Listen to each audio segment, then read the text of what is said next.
안경에 김이 서려 갖고요. 제 발표문이 보이질 않습니다. 그래서 네, 괜찮으시면 잠깐 내려오고 해도 될까요? 네. 네. 네. 웃으시라고 한 말인데 네, 안 웃으셔서 예, 제가 처음에 농담을 안 하면 긴장이 안 풀려서 잘 못하거든요. 네. 어, 제가 오늘 발표하려고 하는 내용은 제가 제주에서 경험한 몇 가지 파편적인 경험들이 있는데요. 그 파편적인 경험들을 좀 어떤 방식으로 이해할 수 있을까라고 하는 고민을 가지고 올해 초부터 동료들하고 좀 공부를 하고 있습니다. 그래서 그 공부하고 있는 내용들을 좀 언제 한번 조금 더 나은 공부를 하기 위해서 정리를 한번 해봤으면 좋겠다라고 생각을 하고 있었는데 네, 학회하고 네, 그래서 제주학회에서 네, 기회를 주셔서 정리를 한번 해본다고 했는데 여전히 좀 굉장히 아직 진행 중인 고민이어서 굉장히 파편적이고 그렇습니다. 그래서 뭐 이런 큰 학회에서 발표하실 정도의 어떤 보고 내용이나 주장이 새롭게 있지는 못해서 조금 죄송스러운 마음이 우선 좀 있습니다. 일단 제가 갖고 있는 문제의식부터 조금 말씀을 드리면 제가 어떻게 하다 보니까 이제 제주 제2공항 반대 운동과 관련된 몇 가지 이제 활동들을 하고 있는데요. 그 활동 과정에서 제가 좀 경험한 일이 무엇인가 하면 공항을 찬성하는 그룹이나 개인분들이 제주의 불균등 발전을 이야기하시면서 그 불균등 발전을 해소하기 위한 어떤 방안으로서 제주의 균등한 발전을 위해서 제2공항을 추진해야 된다. 뭐 이런 주장을 하시는 그룹들이 있었고 그 그룹들이 현재 제2공항을 논하는 데 있어서 굉장히 주요한 근거가 되고 있습니다. 근데 그러한 근거가 되는 만들어내는 네. 단지 근데 제주에 불균등 발전이 있다 뭐 이렇게 말씀을 하시는 것들이 아니라 그것에 기초해서 제주의 제2공항을 반대하는 사람들은 기존에 구축되어 왔던 제주시 중심의 제주 발전 모델에 대해서 이의를 제기하지 않는 사람들이고 그것은 곧 다르게 말한다면 제2공항을 반대한다는 건 현재 제주시 중심으로 누리고 있는 제주시의 어떤 편익, 향유 이런 것들을 누리고자 하는 기득권 옹호 구도다. 이런 식으로 이야기하시면서 자신들이 누리고 있는 기득권을 다른 지역, 다른 장소에는 나누어 주지 않으려고 하는 일종의 사다리 걷어차기 전략이다. 뭐 이런 식의 논리 담론들이 등장하고 있습니다. 그리고 사실 그게 제주 이거를 적극적으로 제2공항을 추진하고 있는 그룹들 내에서 이야기되고 있는 담론 전략 중에 하나입니다. 제가 좀 여기서 생각을 한 것은 하나의 제가 생각할 때 제주에서 어떤 제주의 개발을 이렇게 추진해온 것들이 한 개인이나 어떤 그런 것들이 아니라 하나의 시스템으로서 제주의 개발을 지속적으로 추진해온 어떤 하나의 체제가 있다고 할 때 그것을 우리가 혹시 제주 개발 체제라고 부를 수 있다면 그 제주 개발 체제가 지속하고 작동하기 위해서는 어떤 유형의 지역 정체성 혹은 지역을 정체화하는 전략들이 필요하고 현재 왜 이런 식으로 제2공항과 같은 메가 프로젝트 엄청나게 큰 메가 프로젝트를 할 때 현재와 같은 그 제2공항 아까 말씀드렸던 제주시 중심의 어떤 불균등 발전 구도 그것을 통해서 제주를 파악하는 이러한 것들이 제주 개발 체제에 왜 같이 결합되게 되었나 뭐 이런 부분들이 이제 제가 갖고 있던 좀 기본적인 고민이고요. 제가 갖고 있는 전제는 하나의 제주 개발 체제가 작동하기 위해서는 그거 제주 개발 체제에 들어가는 동의나 여러 가지 권력의 비용, 그러니까 권력의 정치 경제학적 측면에서 볼 때 그 정치 경제학적 비용을 줄이기 위한 특정한 유형의 지역 정체성 전략이 필요하다. 그래서 제주 개발 체제라고 하는 것을 이해하는 데 있어서 특정하게 어떤 방식의 지역 정체성이 동원되고 있고 그것을 통해서 어떻게 지역을 정체화하려고 하는지 이런 것들에 대한 분석이 같이 결합되었을 때 우리가 제주 개발 체제를 조금 더 깊이 이해할 수 있지 않을까. 그리고 왜 이렇게 많은 분들이 제주 개발에 대해서 우려를 하고 있고 많은 분들이 반대를 하고 있음에도 불구하고 여전히 이렇게 견고하고 지속적으로 제주 개발 체제가 작동하고 있는가를 이해하는 데 있어서도 이 부분이 좀 필요한 연구가 아닐까라고 하는 생각을 갖고 있습니다. 제가 아직 연구를 본격적으로 못해서 좀 이렇게 말씀드리는 게 조금 어렵습니다만 지금까지 제주의 지역 정체성을 논하는 데 있어서는 제가 볼 때는 크게 두 가지 방법이 있었던 것 같습니다. 하나는 제주에서 잃어버린 혹은 제주에 되찾아야 될 혹은 제주에서 바람직한 가치로 상정되어지는 제주의 정체성이 있다라고 하는 논의 방식이 하나가 있는 것 같습니다. 두 번째는 그러한 정체성이 어떻게 사회변동 과정에서 형성되고 변화되고 상실되거나 쇠퇴하거나 다른 방식으로 변형되어 왔는가, 이렇게 논의하는 두 가지 방식이 있었던 것 같습니다. 근데 제가 볼 때는 이 두 가지 방식이 논의하는 방식은 다르지만 제주에 하나의 정체성이 있다라고 하는 방식으로 접근하는 방식에 있어서는 일정한 공통성이 있다라고 생각이 듭니다.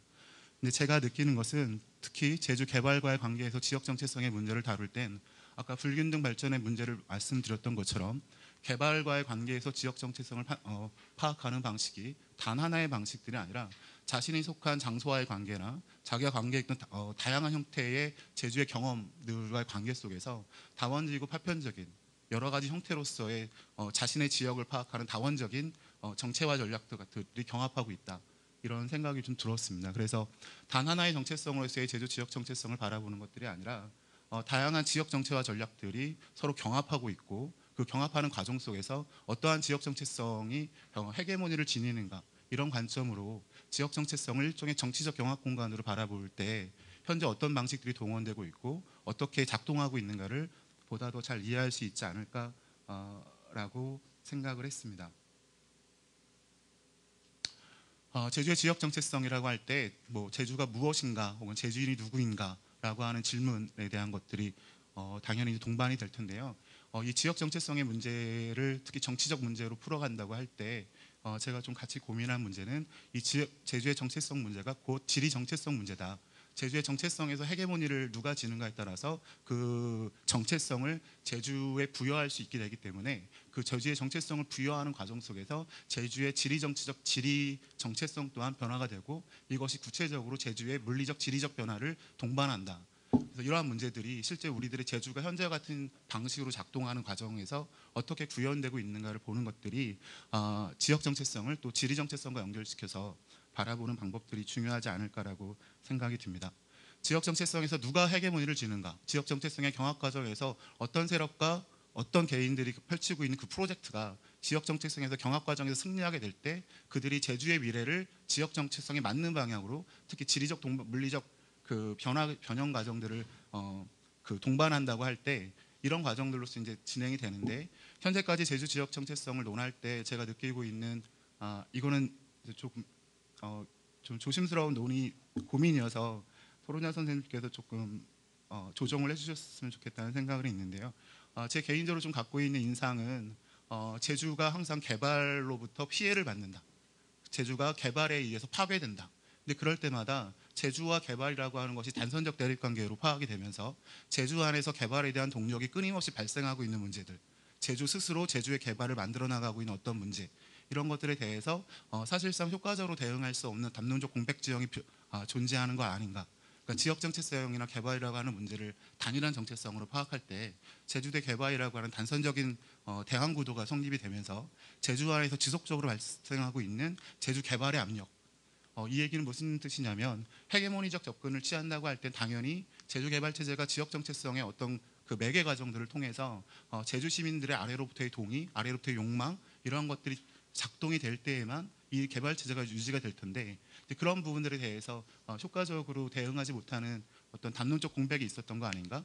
그런 측면들이 실제로 제주 개발 체제에 대항하려고 하는 일종의 반개발 동맹이라든지 저는 제주에 굉장히 강력한 형태의 반개발 동맹이 있다라고 생각을 합니다만 그 반개발 동맹들이 현재 직면한 일정한 난점 혹은 난관, 이런 부분들이 그런 부분들과 학적으로 본다면 좀 연결되어 있지 않은가. 특히 이제 이런 문제들은 제주에서의 제주 전체를 좌지우지하는 메가 프로젝트적 성격들도 있지만 예를 들면 송당이라든지 아니면 우도 뭐죠? 제가 갑자기 제가 올해부터 섬 개발하고 이런 방식들의 특정한 장소별 성장 연합들이 작동하고 있는 방식들에 대해서 효과적으로 조금 대응하지 못하는 문제들이 나타나고 있다. 그래서 그런 문제들에 대항하기 위해서는 우리들의 지역 정체성이라고 하는 문제들을 다시 한번 좀 고민해 봐야 되는 어떤 시점이지 않은가라고 생각을 했습니다. 네, 제가 벌써 시간의 반을 썼군요. 네. 네, 그래서 그런 지역 정체성의 정치라고 하는 관점에서 제주 개발 체제라고 하는 것들을 바라볼 때 제주 개발 체제가 예를 들어서 식민지 개발 체제로부터 현재까지 다양한 형태의 역사적 층위들을 가지면서 발전되어 왔다라고 생각을 하는데요. 그 중에서 일단 이제 제가 관심을 갖고 있는 것은 1990년에서 2010년 사이에 한 20년 정도의 과정 속에서 만들어진 현재 제주에 강한 영향력을 미치고 있는 제주 개발 체제를 우선 좀 고민을 하고 있고요. 그거를 제가 일단은 특별히 지칭할 용어가 마땅치 않아서 일단 그래서는 신개발체제라고 조금 해봤습니다. 그럼 제주 신개발체제나 혹은 제주의 개발체제에서 지역의 정체성을 구현하고자 할 때 그 가장 본질적인 메커니즘이 뭐냐. 저는 이건 너무 상식적인 문제라고 생각을 하는데 이게 어떻게 우리들의 연구의 언어로 또 보다 본격적인 분석의 언어로 될까가 제 고민인데요. 저는 땅 장사라고 생각해요. 그래서 제주의 지역 정체성을 구현하는 과정들에 있어서 제 표현으로 쓰면 제가 장소 판매라고 했는데요. 그래서 제주의 제주 개발 체제가 지역 정체성을 구축하는 과정에서의 핵심적인 메커니즘은 장소 판매를 제주에 있는 도민 혹은 시민들이 어떻게 자신의 정체성을 구현하는 방식으로 받아들일 수 있도록 만드는가. 이게 저는 제주의 그 개발 체제가 만드는 그 지역 정체화 전략의 굉장히 중요한 부분이라고 보고요. 그런데 이런 장소 판매의 문제가 우리들은 일상적으로 항상 고민하고 있지만 우리들이 지역 정체성이나 이런 것들을 고민할 때 그 정치적 경합의 문제로 생각을 좀 잘 못하지 않았었나? 네, 이런 생각이 들었습니다. 그래서 이런 문제, 제주의 장소를 어떻게 하면 팔까? 이런 방식으로 제주의 개발 체제가 구축되어 왔다고 봤을 때 그것을 가장 직접적으로 구현하고 있는 제도적 실체는 당연히 이제 JDC겠죠. 뭐 제가 지금 하고 있는 연구가 JDC의 토지 비축 과정들을 추적하고 있는데요. JDC가 갖고 있는 기본적인 본령 자체가 제주의 토지를 개발 과정으로 매개하는 디벨로퍼의 역할을 하는 방식, 그러니까 실제로 부동산 디벨로퍼의 역할을 하는 방식으로 작동하고 이제 있는 것들이 가장 직접적으로 그것을 보여주는 것이지 않을까라고 생각이 듭니다. 근데 이러한 것들을 진행하기 위해서는 제주 내에서 그 장소와 맺고 있는 시민 혹은 도민들과의 관계들을 어떤 부분은 해체시키고 어떤 부분은 다시 새롭게 만들면서 지역 정체성을 구축해 나가야 되는데요. 그런 과정 속에서 아까 전에 말씀드렸듯이 90년에서 2010년 사이에 등장했던 제주의 지역 정체성을 새롭게 규정하려고 했던 제주개발체제의 정체화 전략들 뭐 이런 것들을 조금 볼 필요가 있지 않을까라는 생각을 갖고 있는데 제가 좀 주목한 것은 2000년대 초중반에 나타났던 일종의 유제주운동입니다. 유제주운동이 갖고 있는 특징은 우리들이 생각하는 어떤 제주 국제자유도시나 이런 것으로 나가기 위해서 방해가 되는 것들을 일종의 제주병이라고 규정을 하고 제주병으로부터 어떻게 제주를 바꾸어 나갈 것인가라고 하는 단념들을 하면서 이른바 유제주, 새로운 제주를 만들어 나가는 과정들에 대한 정체화 전략들이 그때 이제 많이 등장하는데요. 그래서 그 지금 도청 홈페이지 주소도 제가 알고 있기로는 유제주일 겁니다. 그러니까 그런 새로운 제주를 만들어 나간다는 그 전략들이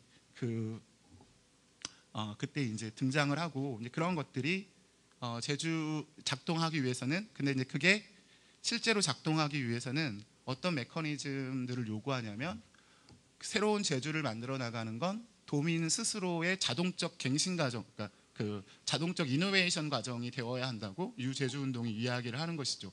그것들이 이제 공부하는 사람들이 얘기하는 일종의 통치성의 기제 같은 것들을 이제 요구를 하게 되는데요. 이제 그런 것들이 제주에 완전하게 구현되었다라고 하는 것들이 아니라 그런 것들이 작동하는 과정 속에서 분명히 어떤 방식으로든 영향을 미쳤을 텐데 그런 것들에 대한 고민들을 조금 더 해봐야 되는 것 아닌가라고 생각을 했습니다. 이 장소 판매라고 하는 것들이 지역 정체성을 구성할 때 중요한 요소가 된다라고 할 때 제가 생각하고 있는 하나의 특징 중에 하나는 제주의 지역 정체성은 과거로부터 오는 것이 아니라 상당 부분은 미래로부터 온다라고 생각을 합니다. 왜냐하면 장소 판매에 발생하는 실제적 그 수익은 지금 언제 샀다가 미래에 파는 거잖아요. 그러니까 미래로부터 오는 이 잠재지대를 얻는 데 목표가 있기 때문에 현재의 지리적 정체성이나 정체성을 구현하는 과정에 미래에 어떤 수요가 있을 것인가라고 하는 문제가 현재의 제주 정체성을 규정하는 데 굉장히 중요한 문제로 작동을 하는 것이죠. 그래서 미래라고 하는 문제, 예측 가능한 미래, 라고 하는 것들이 제주의 지역 정체성을 구성하는데 굉장히 중요한 부분들을 차지하는 방식으로 작동을 하고 있다고 생각합니다. 그래서 단지 과거로부터 어떻게 왔는가라고 하는 문제를 가지고는 실제로 지역 정체성을 우리들이 제주를 무엇이라고 생각하는가 할 때 일정 정도 조금 한계가 있지 않을까라고 생각이 들고요. 그런 부분에서 제주의 지역 정체성의 상당 부분은 미래를 저당 잡힌 형태로 존재하는 지역 정체성이다. 이렇게 조금 말씀을 조금 드리고 싶습니다. 왜냐하면 토지를 팔고 있기 때문에 팔린 토지에 대한 지리적 특성은 이미 그 특정한 형태로 구조화가 되어 있는 것이죠. 그러니까 그것은 미래에 실현되어야 되는 형태로 지금 현재 와 있기 때문에 그 제주가 자신들의 그 어떤 것들을 변화시킬 수 있는 능력, 역량 이런 것들을 상당 정도 이미 저당 잡힌 형태로 자신의 정체성을 이해하거나 발생시킬 수밖에 없는 거라고 생각을 하고 있습니다. 이런 과정들을 통해서 제주 신개발 체제가 작동을 한다고 할 때 여기서 나타나고 있는 가장 중요한 특징 중에 하나가 저는 불균등 발전이라고 생각을 하고요. 그 불균등 발전에 의해서 실제로 다양한 형태로 그 시민들의 분할이 발생을 하고 있다고 봅니다. 그리고 그 분할된 경계에 따라서 제주가 무엇인가, 제주를 어떻게 이해할 것인가에 대한 다양한 정체성들의 경합 공간들이 현재 열리고 있는 거 아닌가라는 생각을 좀 하고 있고요. 그러한 것들이 만들어낼 때 제가 생각하고 있는 일종의 시선의 분할이라고 하는 측면이 존재하는데 이것은 뭐냐면 제주를 항상 이야기할 때 관광의 시선으로 제주를 본다라고 이야기를 하는데 이 관광의 시선의 핵심적인 내용 중에 하나는 일종의 농촌의 시선이거든요. 그래서 제주가 급격하게 도시화가 진행되었음에도 불구하고 어떤 특정 장소 어떤 부분들은 계속 농촌의 시선에 구현되어지는 농촌화라고 하는 것들의 이미지나 것들을 계속 만들어내야 되는 어떤 그 일종의 그 모순적인 자기 그 운동들을 펼쳐나가야 되는데요. 그러다 보니까 제주 개발을 반대하는 쪽에서는 그 찬성하는 분들이 볼 때는 우리를 계속 농촌의 지역으로 묶어두려고 하는 농촌의 시선에 묶어두려고 하는 방식으로 이해를 하게 되면서 아까 말씀드렸던 개발과 오르는 그 수익들을 일종의 사다리 걷어차기 전략 아니냐 이런 방식들의 경합 과정들이 발생하고 있는 것 아닌가라고 생각을 하고 있습니다. 네, 그래서 이런 방식으로 장소들이 쪼개지면서 자신들이 갖고 있는 장소와의 관계에 따라서 제주를 파악하는 방식들이나 특히 개발과의 관계들에서 파편적인 형태로 존재하는 그것들이 이제 경합하는 방식으로 현재 지역을 이해하거나 이런 방식들이 좀 존재하고 있다라고 이제 생각을 하고 있고요. 그런데 이제 이런 문제에 대항을 한다고 할 때 기존의 혹은 제주에서 반개발 동맹이 쓰던 혹은 현재 그 새로운 지역 전망이나 정체화를 부여하고자 할 때 계속 동원하던 담론이 제가 생각할 때는 제주다움이라고 하는 것이 제가 일단 현재 볼 때는 가장 많은 분들이 고민하고 있는 담론 지역인데 문제는 이런 제주다움이라고 하는 그것으로 현재 발생하고 있는 이런 제주개발 체제의 여러 가지 문제들에 효과적이고 능동적으로 대응할 수 있는 대항적 담론 지형이 펼쳐질 수 있는가 혹은 펼쳐지고 있는가에 대해서 조금 검토를 해보면 어떨까라고 있는 생각이 있습니다. 일단은 제주다움이라고 하는 것이 갖고 있는 뭐 많은 분들이 이야기를 하셔서 제가 지금 그 많은 말씀을 드릴 수는 없는데 그것이 좀 제기할 때 반개발 동맹에 활용할 때 나타나는 가장 큰 난점 중에 하나는 현재 제주가 구성되어지는 방식이 제주라고 하는 단독 층위에서 발생하는 문제들이 아니어서 제주를 하나의 영역적 자율성의 토대로 두면서 제주의 근거에서 중앙이나 정부의 일종의 영역적 자율성을 자신의 권리 근거로 얘기를 하면서 제주다움을 지켜달라 혹은 제주다움을 수호하자 혹은 제주에 대한 권리를 지켜달라 혹은 항상 얘기하는 것 같은 일종의 그러니까 제주도민의 자기 결정권 같은 근거 형태로서 이것들에 대한 방어막을 치는 형태로 작동을 하는데 현재 이 불균등 발전이나 그 다음에 구성되어지는 방식들의 문제들로 인해서 이런 영역적 자율성의 기초를 둔 제주의 그 어떤 권리의 근거 이런 방식들이 작동하기 힘든 조건들에 있다는 것이죠. 그래서 이런 문제들을 고민을 할 때 기존에 있던 이런 방식들이 여전히 유효한가라고 하는 부분들에 대해서 조금 고민을 해봐야 되는 국면이지 않을까 싶습니다. 제가 고민하는 거는 영역적 자율성이라고 하는 것들이 더 이상 제주의 대항단으로서의 일정한 그것들을 가지는데 좀 어렵다면 조금 다른 방식으로 제가 요즘 고민하는 거는 그러니까 도시에 대한 권리 이런 거 르페브르가 이야기했던 것처럼 영역적 자율성이 아니라 우리들이 섬에 대한 권리들을 어떤 방식으로 고민할 수 있는지에 대한 다른 방식의 지역 정치화 전략들에 대한 고민들이 반개발 동맹 혹은 제주에서의 대항운동에서 조금 더 적극적으로 고민해 볼 수 있는 어떤 여지들을 우리들이 찾아봐야 되는 거 아닐까? 네, 그런 고민을 해봤습니다. 네, 두서 없이 말씀드렸습니다. 감사합니다.